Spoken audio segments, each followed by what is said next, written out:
Praja Shanti party అధ్యక్షుడు KA Paul senior కాపు ఉద్యమ నేత ముద్రగడ పద్మనాభం మరణంపై కీలకమైన వ్యాఖ్యలు చేశారు.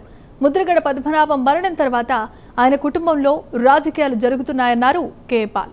బతికుండగానే ముద్రగడను చూడని కుమార్తె ఇప్పుడు మరణానంతరం పరామర్శకు రావటాన్ని పాల్ ప్రశ్నించారు. కాపు నేతగా ముద్రగడ ఆకాంక్షలు నెరవేరలేదని, కాపులంతా ఐక్యంగా ఉండాలని ఆయన పిలుపునిచ్చారు. ఇక కేటీఆర్ కవిత సంబంధాలపై పాల్ చేసిన వ్యాఖ్యలు కూడా ప్రస్తుతం హాట్ టాపిక్ గా మారాయి. ముద్రగడ పద్మనాభం గారు బ్రతికుంటుండగే మనస్సుకు శాంతి లేకుండా, ఆత్మకు ఆనందం లేకుండా ఎన్నో బాధలు కష్టాలతో ఆయన చనిపోయారు. చనిపోయిన తర్వాతైనా శాంతి లేకుండా చేస్తున్నారు. ఇప్పుడు ఎక్కడ లేని ప్రేమ కూతురెళ్ళి చివరిగా మా తండ్రిని చూద్దాం, శవాన్ని చూద్దామని వెళ్ళారు. మంచిది. కానీ ఆయన లెటర్లో ఏం రాశారట?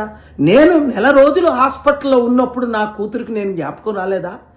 నా భార్య క్యాన్సర్ ట్రీట్మెంట్ అయిన తర్వాత నేను ఇంటికి తీసుకొని వెళ్తే తల్లిని చూడు తల్లి అని 5 నిమిషాలు అడిగితే 5 నిమిషాలు కనీసం తలుపులు కూడా తెరవలేదు కదా. ఇదా కూతురు ప్రేమ అని ఒక వెర్షన్. ఇక్కడ మనం నేర్చుకోవాల్సింది ఏంటంటే, రాజకీయ నాయకులు దీన్ని రాజకీయం చేస్తున్నారు. కేవలం వారి లబ్ధి కొరకు, పదవుల కొరకు, పోస్టుల కొరకు. ఏంటి 27% కాపులు ఉన్నారు కదా. ముద్రగడ పద్మనాభం గారు కాపుల కొరకు ఎంతో ఫైట్ ఇచ్చారు కదా. మరేరా కాపులందరూ 2 కోట్ల మంది కాపుల్లో 2,000 కాదు 20,000 మంది కూడా ఎందుకు రాలేదు సమాజ్ దగ్గరికి?